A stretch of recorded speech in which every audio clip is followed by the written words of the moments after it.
La question que je pose, c'est quelle est la motivation de la xénophobie? Quelle est la justification philosophique, historique de la xénophobie?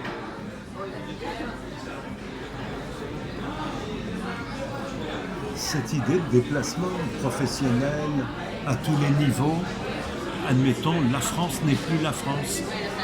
Il y a une sorte de déstructuration, de transformation. On est des déplacés, on devient la partie congrue, on se fait léser, et notamment le pôle emploi. Donc vous êtes assez d'accord là-dessus d'ailleurs finalement, vous êtes un peu xénophobe dans votre genre. Non, je me trompe. Je vous ai déjà entendu dire des choses, non, je ne me souviens pas. Non, mais il y a des cas comme, même depuis qu'on s'est vu, il y a eu, je crois, un nouveau cas de piscine. Donc, ne pas se laisser faire quand même par certaines tendances dures. Mais autrement, par rapport à l'emploi et tout, du moment ils ont été acceptés, même demandés par maman. Les Français ne voulaient pas faire ce genre d'emploi. Absolument. Au niveau du salaire et tout, on retrouve chez moi des idées au contraire très à gauche, oui. L'égalité sociale, oui. Etc.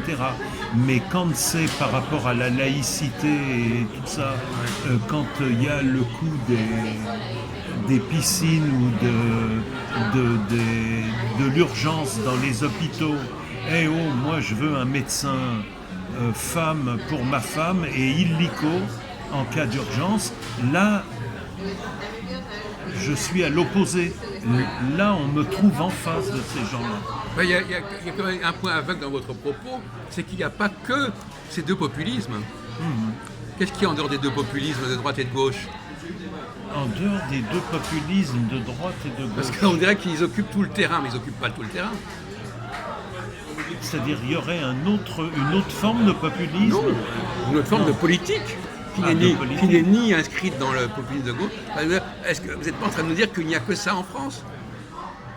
Eh bien non, il y a, admettons aujourd'hui, justement, l'exécutif avec Macron, oui. C'est de l'antipopulisme. Mais ça s'appelle comment, l'antipopulisme?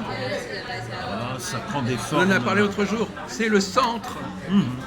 Le centre droit-gauche en opposition aux extrêmes.